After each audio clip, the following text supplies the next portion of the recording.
Hello, this is my presentation at the International Cultic Studies Association conference in San Diego in July 2026. And I called it Cradle to Grave Cultic Studies, From the Origins of Life to Our Grave Oncoming Cult Epidemic. I had to start because of the nature of this conference. This conference is attended by academics or intellectuals or researchers of one sort or another.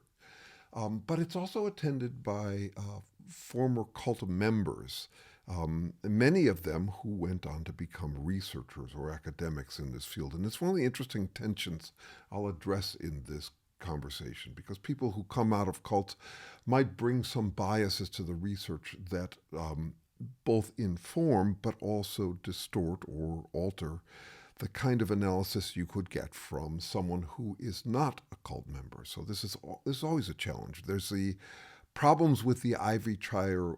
There's the problems with the ivory tower isolation from the experience, but there's also the problems that come with the experience. But I have to start with my bona fides. I was not a member of a cult per se. I was, for 7 years, a member of a 1,400 member commune in Tennessee called the Farm. I don't think it was cultic, but I think it had plenty of features in common with cults, but I would not call it an outright cult by the standard definitions of it. But I was decidedly cultish about it. I was very culty. I was a spiritual hippie out to save the world, and I threw my all into it. I actually had an inheritance before I joined at 20 and gave up my inheritance to join. I didn't have to give to the community, but I did. And then for years after my time within the commune, I was giving away money intensely devoted to saving the world. And at some point, it stopped feeling realistic or life-sized. My missionary zeal, the sense that I had solved reality, that I knew what goodness was, that I knew that war was bad, and that kindness was good. And so there was a kind of sobering I went through after my experience on the commune. This is me on the commune. That's me in the yellow shirt. I was very enthusiastic. I was an elected elder there at age 24. It was a delightful experience. For me, it was actually boot camp and a finishing school that I needed and benefited from a lot. But at the same time, I did recognize that I had gone into it with a missionary zeal that I couldn't sustain for the rest of my life, that it wasn't actually working. So I was inclined to abandon the dogma, but I had already noticed, I had some kind of inkling that it's easy to abandon a dogma, but it's much harder to abandon the dogmatism. There was a way in which I was thinking, okay, well, if I'm not going to be just another Buddhist spiritual hippie, what am I going to do next? What will be my new dogma? So I felt the temptation, but I also recognized, this is about 30 years ago, I recognized what I call I once was lost, but now I'm blind syndrome. That a lot of people will drop the dogma, but not the dogmatism, because the dogmatism is in its own way intoxicating. So I got interested instead, and I'm really grateful I made this turn. I got interested in how we shop among interpretations. There was a part of me that really wanted to come up with the perfect interpretation. I thought I had it as a spiritual guy, and then I said, wait a second, that isn't working. And so I thought, okay, well, I got to come up with a new one. And then I realized, wait a second, no, I want to understand how we interpret. And I want to understand how we interpret from a biological perspective.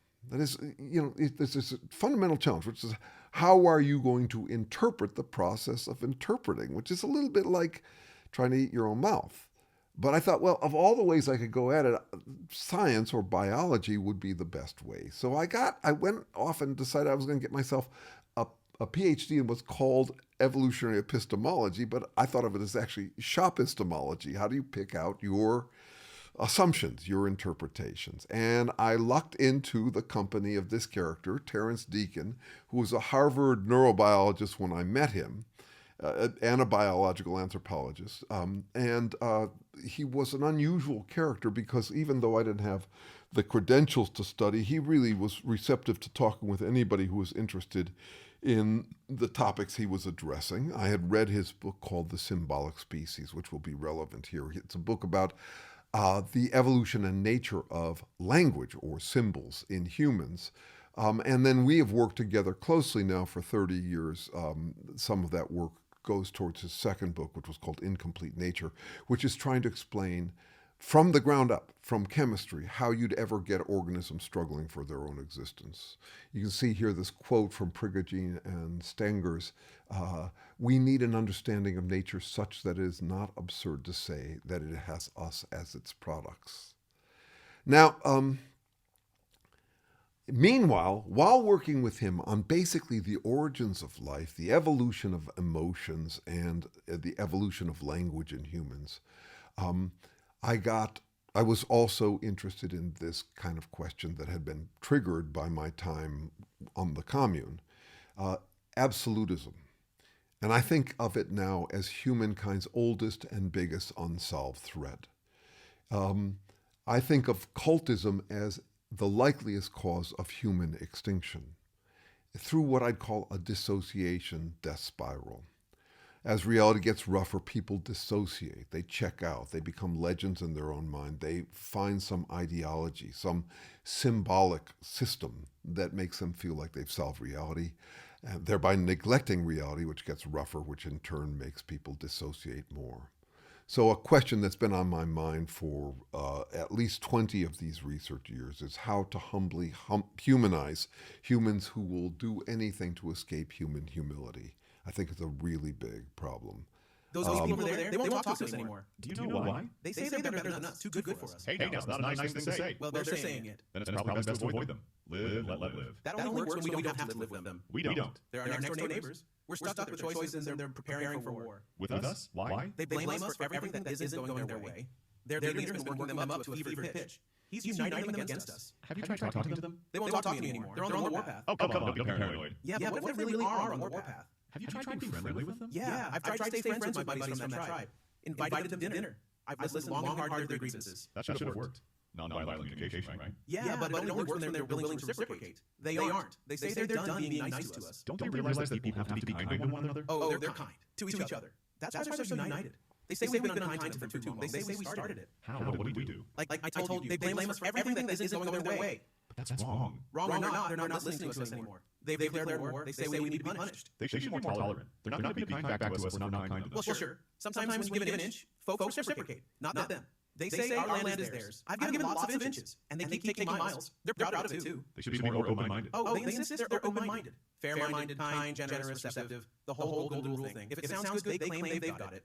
They say they have it, and we don't. They label themselves anything that sounds good, and us with anything that sounds bad. Did you tell them they should be more receptive? Of course, and they say they're way more receptive than we are, and that we should be more receptive. They sound like hypocrites. They say we're the hypocrites. They said I'm just trying to trick them into retreating and surrendering. They can't all think we're evil. It's wrong to label them all as prejudiced against us. Sure. Some are probably just going along with it to fit in with their tribe. But they are unified.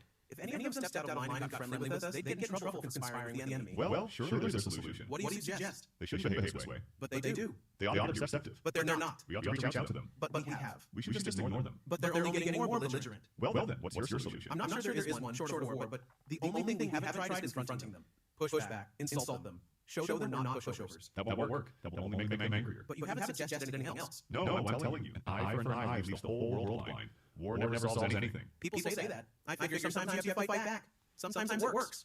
Besides, if someone blinded you, I don't think you just turn the other cheek. So violence is your solution? No, verbal combat. Insult them. Insulting never works. It only makes them madder. They'll get more unreceptive. They're absolutely unreceptive already. No matter what we do, they're escalating. I think they just have to be patient.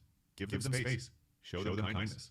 Try to understand their grievances. They'll come around. Like I said, we might be underestimating them. They're sharpening their weapons. And you think insulting them is the solution? Again, I don't know there is a solution. But it's worth trying. There needs to be consequences. Shame them out of their grievances? I don't think it's about their grievances. I think they're just enjoying feeling like holy warriors. So I'd poke, tease, and laugh at their absolutely self-serving, self-righteous self-confidence. Well, if they're addicted to their self-confidence, you're just asking for trouble if you poke at it. We're in trouble already. Maybe poking will get them back down. I don't like it. It won't work. It will just make them escalate. I don't think aggression solves anything. Then what do you suggest? People should just be tolerant and receptive. And what if they're not?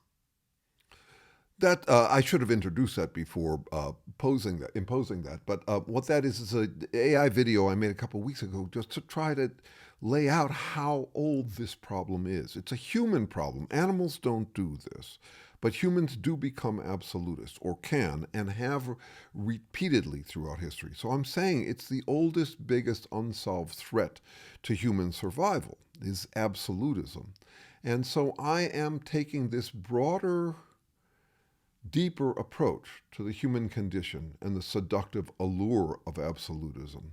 So I'm going to start by distinguishing what I got from working with Terrence Deacon and how it relates to this issue I'm addressing about absolutism.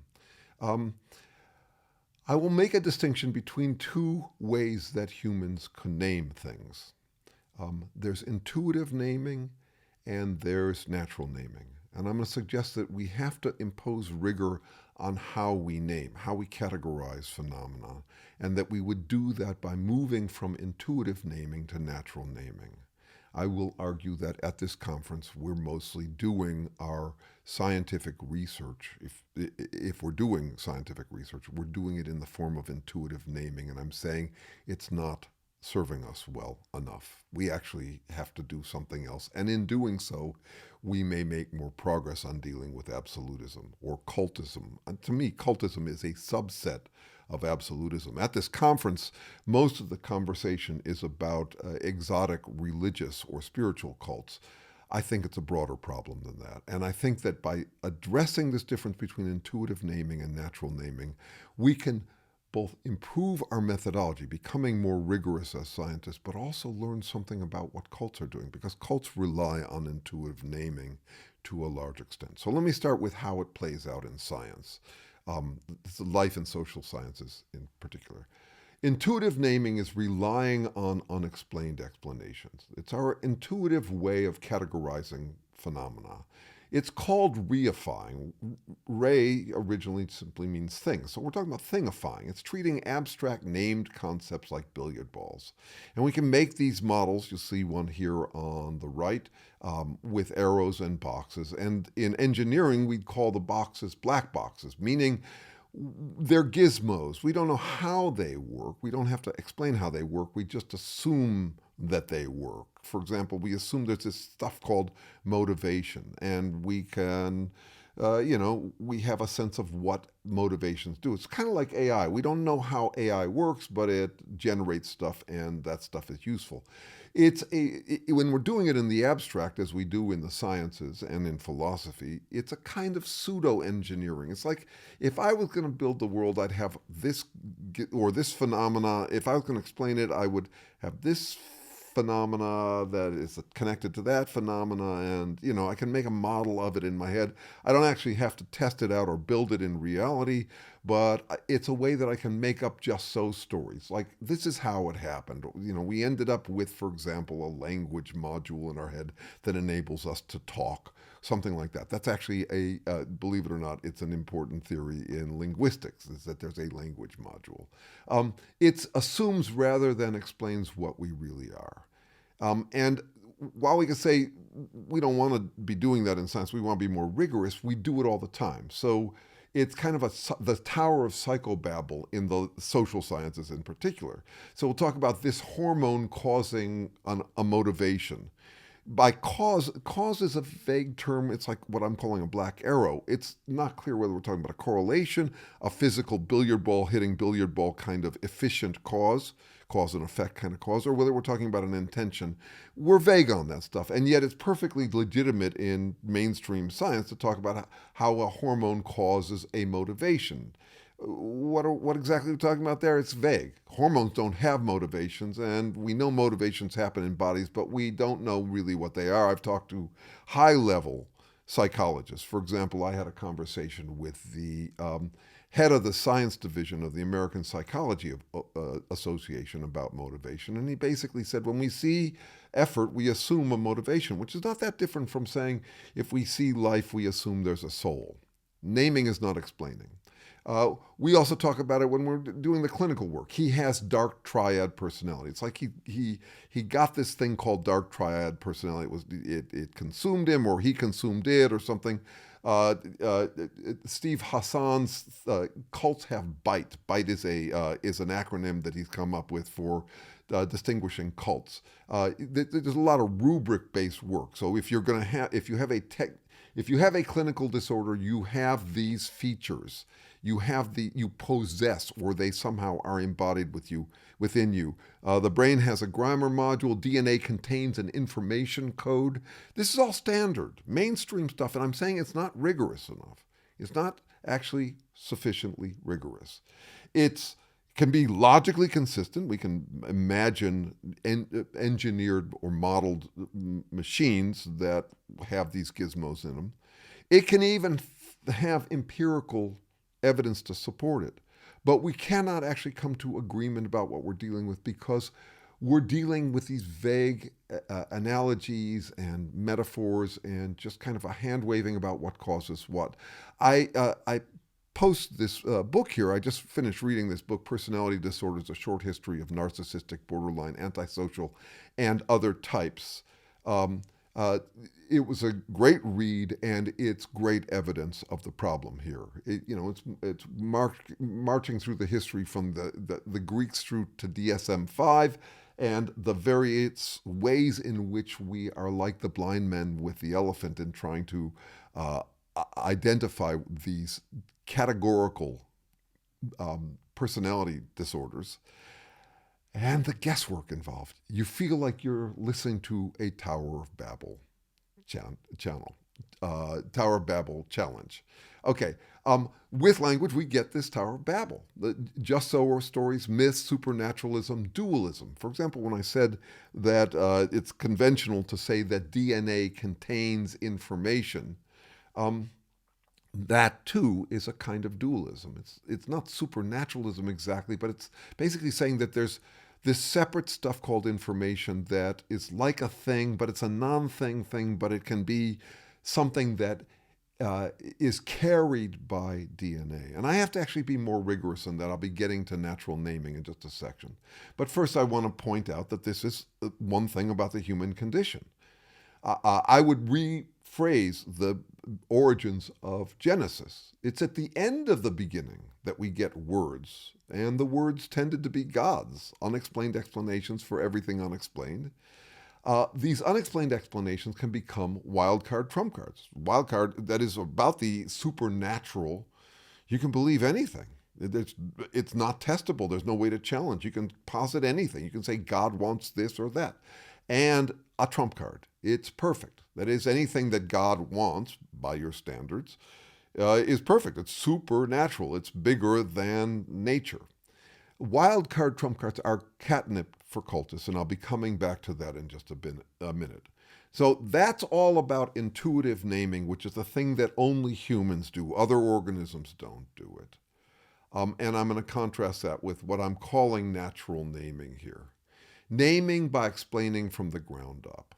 So I'm going to argue that the intuitive naming is kind of skyhooked, like God. It's like this thing above that, there's this stuff out there called information or motivation, and I just intuit it. But natural naming has to do it from the ground up, explaining how trying beings emerged within nothing but physical reality. By physical reality, I mean physics and chemistry. And in my work, I'm attempting to do that all the way up from the emergence and evolution of selves that are struggling for their own existence from chemistry. I have to explain it from chemistry with no skip steps, no intuitive naming, and I have to take that all the way up to understanding the evolution of feelings and in humans, language, and the absolutism that I'm trying to address. So these are two books I've written. One is called Neither Ghost Nor Machine. You can see I am saying we're not just physics as in the inanimate world. There is a difference between us. We're not just cause and effect mechanism, nor are we something added like a ghost. So the emergent and nature of selves is about that. And then my last book, which is called What's Up with A-Holes. I don't like the term A-Holes. I spend about 250 pages in this book trying to get clearer on what's going on with these people. A-Holes is just the common word for them, how to stop them without becoming one. I call this book Advanced Psychoproctology for Beginners.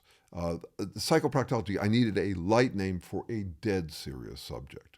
That is, I don't think there's any subject more important to get right than the study of absolutism. I think it, like I said, it's the biggest peril we face. At the same time, you cannot take yourself too seriously in this line of work. The worst absolutists in the world were absolutely sure they were experts on who are the absolutists, anyone who disagreed with them. So why do I call it advanced psychoproctology for beginners? What makes a beginner? It's someone who says, well, I know what an a-hole is. I know him when I see him. But they're doing it by intuitive naming. You know, anybody who disagrees with me is an a-hole would be a standard human response. My inspiration for this work was a koan, basically, that I posed to myself. What is a butthead? Since it can't simply be anybody I happen to butt heads with. So, this book is about the diagnosis, treatment, and prevention of absolutism, which I consider a fundamental challenge for humans. Okay, and I'm doing it while grounded in this approach that Terrence Deacon introduced me to. And I'm going to make a bold claim here. I invite you to counter it, to say, no way, it couldn't be true, and challenge me on it. I'm one of the only life social scientists who has an exclusively physical explanation for what a motivation is and how motivations emerge within nothing but aimless chemistry. And I'm ruling out two things that don't explain it that people kind of assume does explain it. DNA, information-bearing molecules, and natural selection don't explain the struggle for existence. Darwin knew it. We've somehow forgotten it. So I'm saying I can explain what a motivation is from the ground up. I'm not just using the intuitive assumption that when you see effort, you can assume motivation. I actually have to explain what it is physically. And I'm going to say just a little bit about that. I know I'm far afield. It sounds very far afield from cultic studies, but I'm going to get to all of that in just a second. What is the ground? I'm going to say form degenerates. It's the second law of thermodynamics, but it's actually the first law of everything. So this will feel a little esoteric. It's not. It's actually super intuitive. It's just kind of unfamiliar. We haven't thought about this much. There is no immaterial form or formless matter. What do we mean by form? What do we mean by matter? Well, there's stuff. And then there's likely and unlikely places to find stuff. It's no more complicated or sophisticated than a donut. A donut is a form. It's comprised of matter. You could say matter and energy. Those are translatable. But it's the relative likely and unlikely places you'll find matter. That's what a form is. It's actually constraints, limitations on where stuff could be. For example, you're unlikely to find matter in the middle of a donut. I think of them as, you could call them cluster fluxes or cluster voids. You could call them presabsences. A form is the relative presences and absences of matter. There is conservation of matter and energy, but form degenerates. That's what these pictures are about. So I'll also point this out on my way to cultic studies. There's this term, cephalophobia, fear of decay, and it's really strong in humans. We would rather not die. And we fear that. It's, I think, one of the motivations for our modeling of things in box and arrow diagrams, as if they're static. I am not static. I'm actually falling apart all the time. And I have to maintain the cluster flux I am. So what I mean by that is I have a form. It changes over time. There's flux. But at the same time, there are very unlikely places, for example, for me to find my nose. Since I'm not Pixar's Elastigirl, you're not going to find my nose 2 miles from where I'm sitting. I am busy maintaining the cluster flux that I am. And I have to be able to explain that, and we have a chemical explanation for how form maintenance would come about in a universe that doesn't have evolution, doesn't have natural selection, doesn't have DNA yet. How you'd ever get the form preservation that would be the origins of life. Oh, I forgot to move this slide. Sorry about that. Just going over it again. There is no immaterial form or formless matter. Form is the relative presence and absence of matter in time and space. There's conservation of matter and energy, but form degenerates. Cephalophobia is fear of decay. Sorry about that.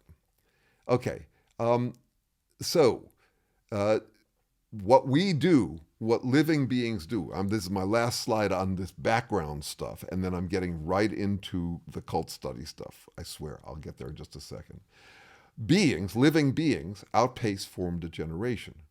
We keep being, verb, beings. Noun. That is, I am busy actively maintaining my beingness. I'm falling apart all the time, and I'm regenerating myself. I'm a chemical form that regenerates itself faster than it would otherwise degenerate. And I'm going to argue that once you have that in chemistry, before language, before feelings, before all sorts of complications, before DNA even, that is a being struggling for its own existence. It's a being that does work by itself, that's effort, for itself, that is useful, functional for it, with respect to its environment, that's interpretation, to maintain its form, to keep being a being. I am a self-regenerative form. I'm not a durable object, nor something supernatural added to matter. Now, I'll be coming back to selves making functional interpretive effort at the end of this when I explain the dark triad personality from a natural naming perspective, okay? By the way, when I gave this presentation, it was a half hour long. I'm allowing myself room to expand on it. All right, so on to cultic behavior. We are called Homo sapiens. I actually think we are FOMO Escapians, fear of missing out, and very escapist. So there's Terry's book on the subject, Symbolic Species, which is about the evolution and nature of language in humans. And then there's my book, What's Up with A-Holes, which is an extension of it. I have been very influenced by his work. We talk about it a lot, but this is my own interpretation of it.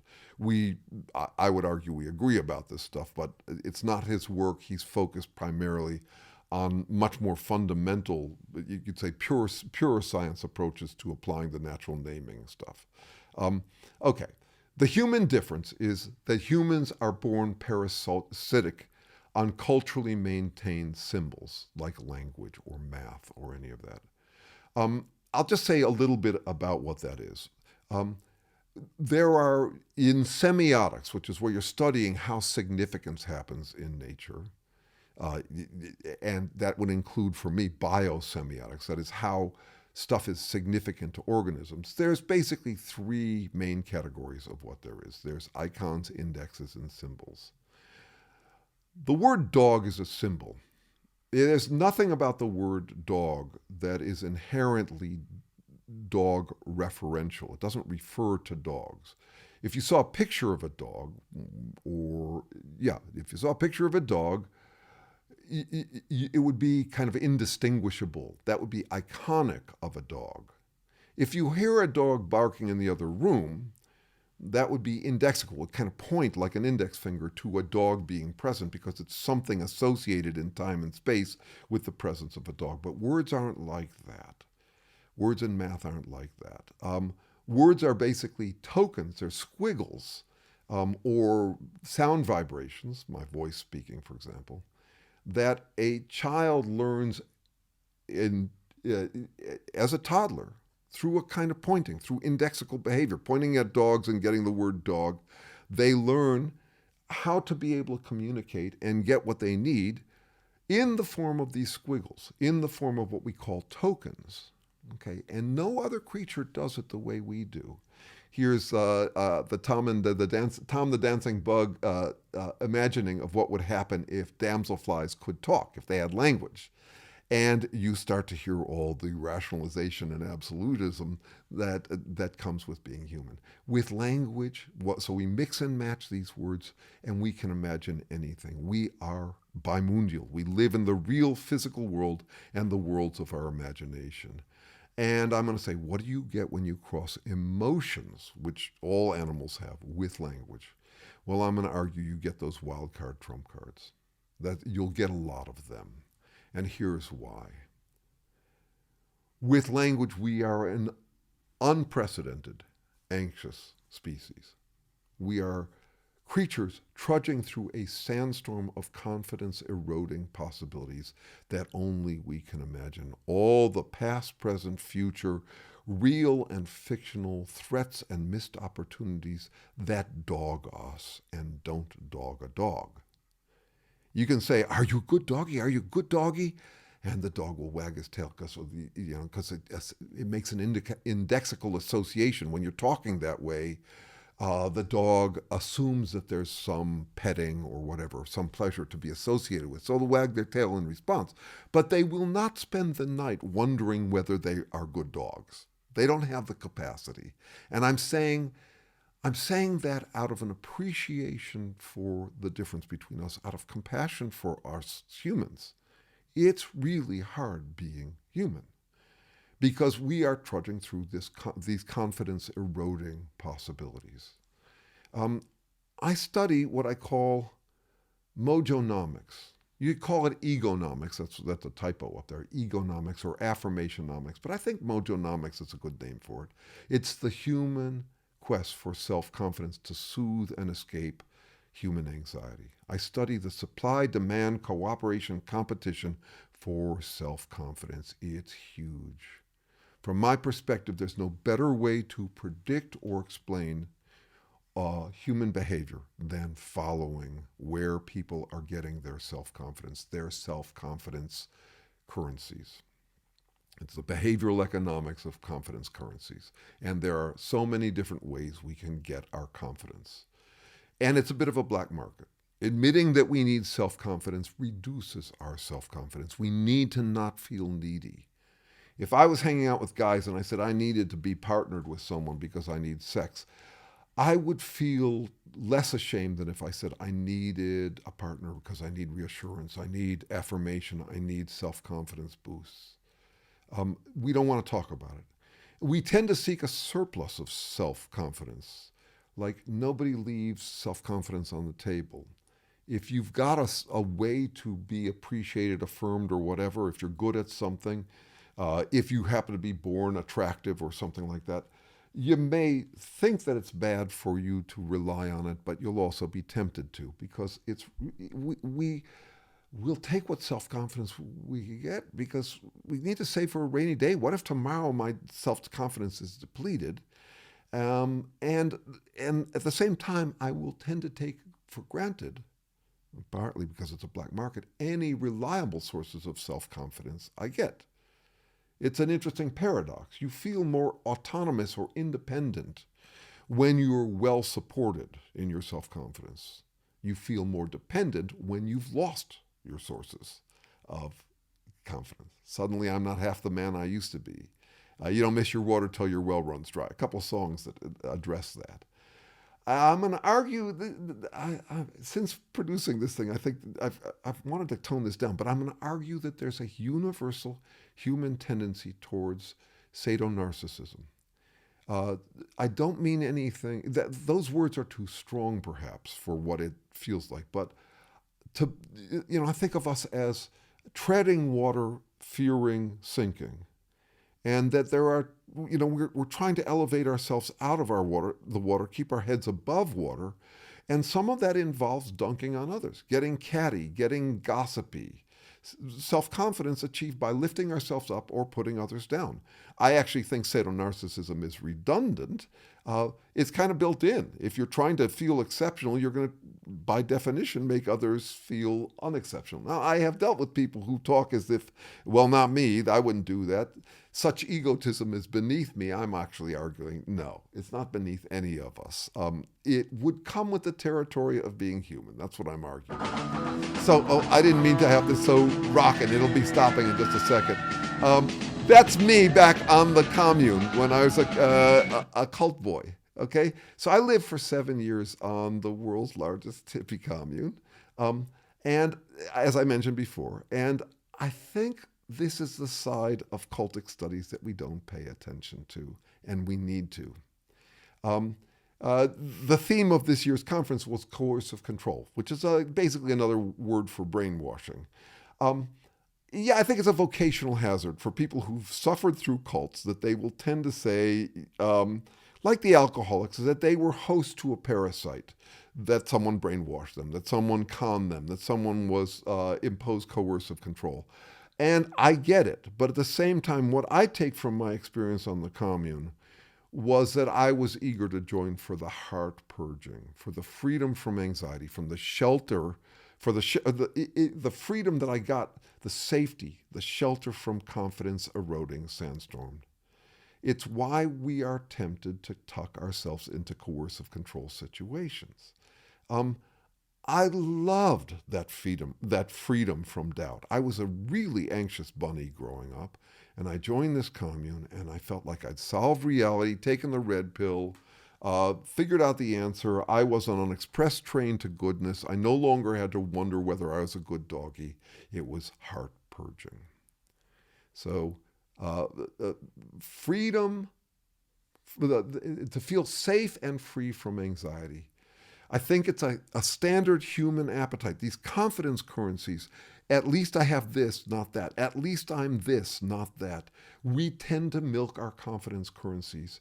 I think of the culture wars as confidence wars, as a kind of entrenched warfare. You should change your confidence harvesting habits so I don't have to change mine. You see these two guys who are dealing with these leaky boats. They're about to sink, SS hopeless, SS futile. That's got to do with seplophobia as well, which is, the sense that we are decaying.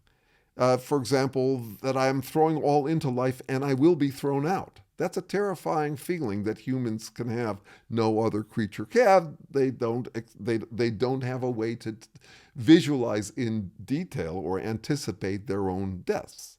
So they're not dealing with this question, how do I invest in life knowing that I have to divest? And what we tend to do is we invest in something that makes us feel like we'll never have to divest. What they call in terror management theory a immortality project or an immortality crusade. And you end up with these confidence wars where basically one person spilling their dunking on the other person or one tribe on another. Now, I think we are in a confidence crisis and a mad rush into what I'll call unsafe escapism. So here's how I think about it. If you're competent at something, you're going to gain confidence. If you're good for something, you don't have to worry so much about whether you're good for nothing. You're a good dog because you do the things you do. But with AI and the overall clusterfuck that the world has become, there's going to be a shortage on competence. And this is a challenge. We see this even in children and the failure to launch things. So I see a chicken and egg relationship. You need competence in order to feel confident, but you also need confidence in order to get competent. So parents are busy encouraging their children, letting them win games, boosting them, putting their paintings on the refrigerator to give them the confidence to go out and get competent. And they hope that their children, the engine will turn over and they'll go from strength to strength. Their competence will breed confidence, which will make them more competent, and they'll get along. But the world is getting hard that way. And I think what cults are offering is confidence for free. Unearned, unqualified, absolute confidence. I think they are offering, that's what Trumpism is offering. Trump ran on pretending he's always right, righteous, and mighty. He's saying, if you put on our T-shirts or you wear our hats, you are suddenly the authority on everything. I think that's the heart purging that a cult offers. And it would only be an issue for humans. Cults are proprietary branding of generic wildcard trump cards. Join our lifestyle brand and you get unlimited, unconditional, eternal self-confidence for free. They're get out of fail free cards. It's through a perma-firming master excuse. The master excuse would be whatever lifestyle brand, proprietary lifestyle brand, one puts on the back of these cards. And there have been many over the years. And I pay less attention to what the lifestyle brand claims it's for, because I think what it's really for is the wild card trump card formula. That is a sense of absolution, that you are absolutely free and absolutely safe. Absolutely free is the wild card side of it. I can do anything. Absolutely safe is the trump card. Whatever I do is unassailable. Okay, so now let me apply that. So this is something that comes out of the natural naming approach, where I noticed that the problems with just intuitive naming and the way that starts with humans and how it makes us anxious and how we can imagine infinite good and see where we fall short and then become legends in our own mind by joining one or another lifestyle brand that affords us this false sense of a wild card trump card. Now let me apply natural naming to the dark triad. You'll remember that I had said early on that from the origins of life, beings are doing work, making effort, that works, that functions, to keep their form working, to keep being a being in their workspace. So you got these 4 features that are unique to life. They're distinguishing features of life. They're all mutually defining. Selves making functional interpretive effort. Work by a self for a self within its circumstance.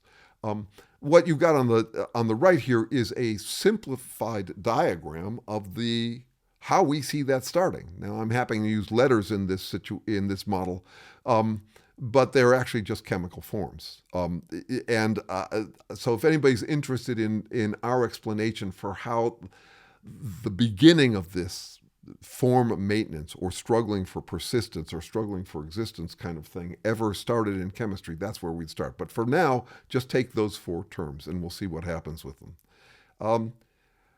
With language, we can imagine the infinite. We can imagine an infinite good. Ernest Becker, who inspired terror management theory, but also wrote the book that did it, called Denial of Death, referred to us as gods with anuses. And what he's saying is we live in 2 worlds. We live in the world where we can imagine infinite good, but we're stuck in reality. That's cephalophobia, fear of decay, but also autophobia, fear of self-knowledge. So we notice where we fall short. We can compensate by becoming legends in our own minds. As the psychologist Stephen Cull put it, the instinct to survive is strong. The instinct to alleviate anxiety is stronger. So I think of gods as infinitely optimized imaginable beings. They have infinite effort, that is, infinite power. They're omnipotent. They have infinite interpretation. They are omniscient. So they're mighty and they're right. They have infinite function. Function may not seem like it, but function means useful, good for, bad for, better for, or worse for. That is something that starts with life, not at the moral level. We're not talking about moral good. We're just talking about things that are good for or bad for an organism, which would only come up when the organism is trying to do something, and that would be maintain itself. So infinite being, that is infinite form maintenance, would be, you could call it God's oneness or his integrity. You know, would God ever build up a mountain so big he can't move it? The theological answer is he wouldn't. He's completely consistent. He has perfect integrity. Okay. So what is the dark triad with respect to this? It's a kind of playing God. And it's doing it through a shell game that I'll lay out in 3 slides that makes it explicit. But that I beat proves I'm sweet. Since I'm sweet, I should cheat. Since I cheat, I can beat. That I beat proves I'm sweet. Infinite function. I am always good.